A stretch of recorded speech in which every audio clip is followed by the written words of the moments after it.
Lebih dari itu nggak bisa? Kayaknya paling banyak kemarin nih yang gue masukin konten tuh 40 tuh. 40. 40 sekali nebar.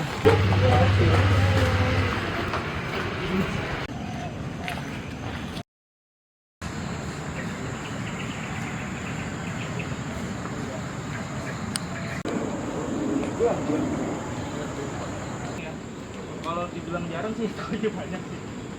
Cuman gue enggak, pasti bunyi gedebak-gedebuk sana. Sampah semua itu. Lebih dari itu nggak bisa? Kayaknya paling banyak kemarin nih yang gue masukin konten tuh 40 tuh. 40. 40 sekali nebar.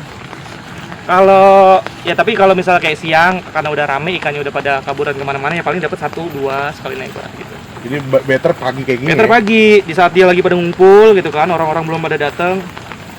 Mujair baung biasanya. Wih, Baung enak itu keting. mah. Enak kan ada di konten gua tuh baung dikuningin. Iya. Kalau Bang nonton.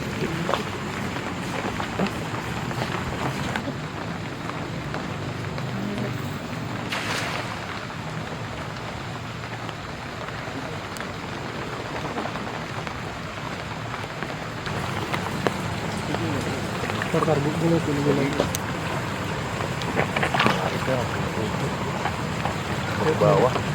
Tuh di sini aja udah segini. Makanya ini tak mungkin lagi aman kali pada. Tapi kayaknya dikit nih dapatnya nih. Nih ya, gua ambilin satu ya.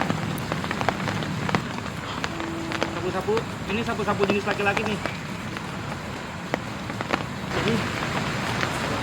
Ini dia dimakan sama biawak.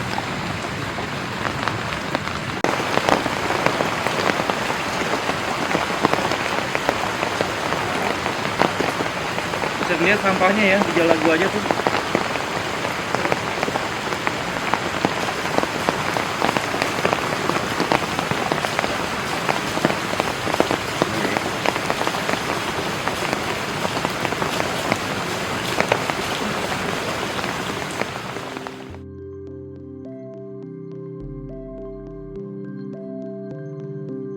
Sebanyak ini.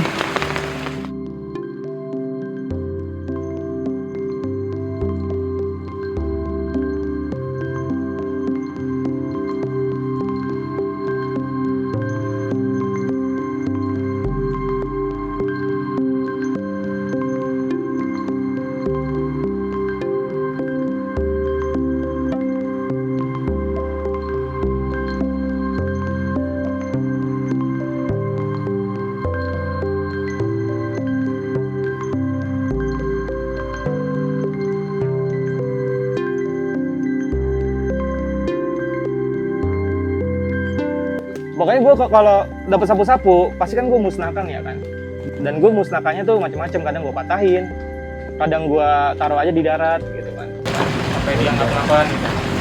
Tapi kalau sekarang sih paling gue patahin. Tapi kalau dapet banyak misalnya 30 atau 40 gue biasa gue taruh kayak gini. Gue semalam nyari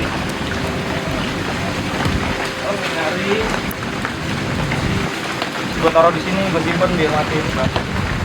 Berapa biji nih, ada kali 4 biji. Ini sapu-sapu yang udah seharian tuh, yang udah seharian di darat, dia kelihatan pada kempes perutnya, jadi oksigennya udah habis. Jadi sapu-sapu itu ternyata bisa menyimpan oksigen di dalam perutnya bang. Dia bisa tahan 13 jam di darat tuh. 13 jam di darat. Kayak ikan lain kan semenit aja udah ngapa-ngapan kan.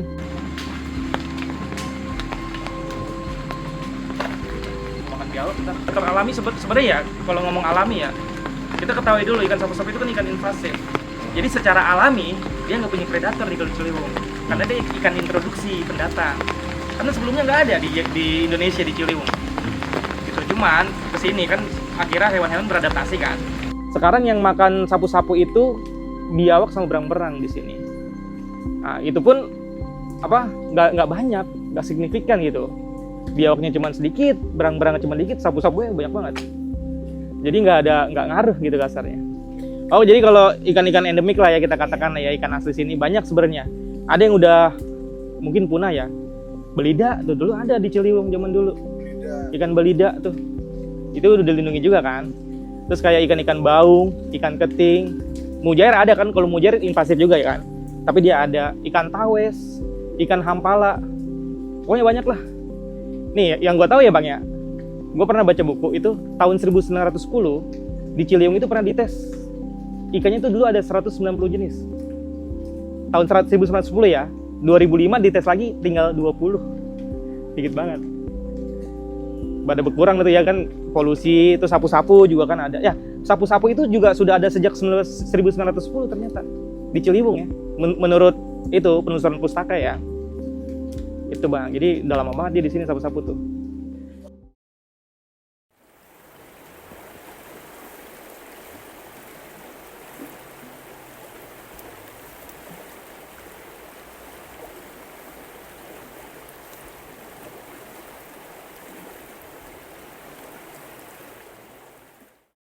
Jadi tuh saya kerjaannya freelance photographer. Jadi kalau lagi nggak ada kerjaannya, saya ke kali bikin konten gitu. Tantangan yang paling besar itu di kesehatan sih ya. Kesehatan. Karena kita semua tahu Kali Ciliwung itu penuh dengan limbah. Setiap saya turun pasti saya gatal-gatal tuh. Itu satu. Kedua, yang cukup bahaya juga itu beling Bang. Benda-benda tajam gitu kan. Bekas-bekas sampah kaca atau paku. Itu menurut saya yang paling bahaya. Karena saya pernah kena beling dulu. Itu sih paling enggak. Ya kedua ya ini, kalau lagi banjir kayak gini harusnya deras. Kalau lagi banjir gini saya nggak berani turun dah. Kalau ngomong awal mula sih dari dulu banget ya Bang. Bisa dibilang dari gua kecil ya. Karena kan gua tinggal di sini dari gua lahir. Yang bikin gua jadi concern sama Kali Ciliwung itu sebenarnya gua melihat perubahan yang sangat signifikan saat gua kecil sama gua dewasa ya. Kayak misalnya sapu-sapu kok tambah banyak, ikan-ikan kok yang lain nggak ada gitu kan. Belum lagi masalah sampah. Jadi itu sih yang bikin gue concern ya. Karena gue lihat Kali Ciliwung makin kesini makin parah banget sih kalau kata gue. Karena orang-orang di sini di Kali Ciliwung itu memang kayak hiburannya mungkin gue bilang ya. Ngejala, mancing, nyari ikan, ya di kali gitu hiburannya. Jadi memang, sampah banyak banget. Jadi memang ya banyak hampir orang yang gue kenal di sini, teman-teman dan tetangga gue memang sering main di kali sih Bang. Pertama ke konten gue dulu ya, mungkin orang melihat gue sebagai konten kreator sapu-sapu gitu kan. Itu gue akui iya. Kenapa gue sapu-sapu terus? Karena memang itu lagi viral. Nah harapan gue ke depannya adalah nanti pelan-pelan akhirnya orang bisa teredukasi tentang hal lain masalah Ciliwung selain sapu-sapu, yaitu sampah. Kalau bersihin sampah udah pasti. Gue kadang suka gabung sama orang UPS Badan Air tuh dari Dinas Lingkungan Hidup, karena kan dia suka pakai perahu tuh. Gue suka gitu. Beres-beresin sampah yang ada di pinggiran, nanti dibawa ke bendungan sampah Tanjung Barat, abang tahu kan? Nah itu tuh, ya paling kita bantu-bantu aja, karena kalau saya sendiri juga kayaknya ya nggak bisa juga kan, saya nggak punya mobil buat ngambil sampah gitu kan. Ada kesadaran abang sendiri, ini lagi banyak sampah gue bersihin gitu. Udah pasti begitu. Sering, gue sering kok dapat kayak misalnya tas masih bagus nih, ya gue pakai. Ada kan itu tadi tas ya kan abang lihat kan? Iya. Kalau misalnya boneka atau gue pernah dapat gue cuci kayak gitu-gitulah. Cuman ya bukan barang berharga sih, maksud gue ya wah ini masih bisa dipakai nih, ya udahlah gue pakai, gue cuci gitu sih palingan. Jadi banyak banget sampah yang banyak banget sampah di sini. Ya abang lihat nih, gue nggak usah ngomong dah, kelihatan tuh langsung tuh sampah plastik, sampah styrofoam. Kalau kalau ngelihat orang buang sampah gitu secara langsung, nggak pernah di depan muka sih. Tapi pernah lewat atas pala. Kalau depan muka enggak, lihat atas pala pernah. Gue lagi di air, orang buang sampah. Cuman gini masalahnya ya kan, kalau saya kan orang biasa gitu ya, nggak punya ya otorisasi apa-apa gitu ya untuk menegur gitu kan. Ya saya sih mengingatkan juga takut berantem gitu kan, paham nggak sih maksud saya? Ya jadi saya paling bisa miris aja sih, makanya yang bisa saya lakukan adalah di konten gitu kan. Saya kasih tahu orang-orang, ayo jangan buang sampah di kali. Kali itu bukan tempat sampah. Kalau kali bagus kan enak, bisa kita pakai buat liburan, apa segala macam gitu kan. Ya itu, nggak bisa berbuat apa-apa saya. Kalau ada orang buang sampah di kali. Banyak gak yang buang sampah di kali? Banyak. Sekarang kalau pandangan orang terhadap Ciliwung apa sih? Yang nomor satu coba, pasti kotor kan. Ciliwung mah sampah semua gitu kan. Banyak orang yang beranggapan Ciliwung itu udah mati Bang. Padahal kalau menurut gue Ciliwung itu bukan mati. Cuman sekarat doang. Masih bisa selamatin gitu kan. Ya, cuman ini tinggal bagaimana orang-orangnya aja nih, bisa gak nih kita kerjasama semua antar masyarakat, pemerintah gitu ya. Karena nggak bisa satu pihak doang. Jangan malah yang terjadi sekarang adalah semua orang main salah-salahan Bang. Salah pemerintah begini. Salah masyarakat buang sampah gitu kan. Menurut gua Lu main salah-salahan, emang kali bersih kan? Enggak. Ini udah waktunya kita semua bekerja sama nih. Ayo, Kali Ciliwung itu punya kita nih. Kalau bukan kita, siapa lagi yang jaga gitu kan? Karena kalau misalnya Ciliwung ekosistemnya terjaga gitu ya, bukan cuma bagus bang, nilai ekonomisnya juga pasti ada. Orang-orang zaman dulu di Betawi emang kerjanya apa? Ngejala bang di kali, ikannya dijual, mereka berkebun di pinggir-pinggir kali. Tapi sekarang kan udah nggak bisa kayak gitu. Lu ngejala sapu-sapu semua isi. Ya gitulah. Ciliwung itu bisa jadi duit sebenarnya. Kita kalau ngomong, jangan kejauhan lah, kita kalau misalnya ngomong jadi objek wisata gitu, itu udah pasti bisa kan.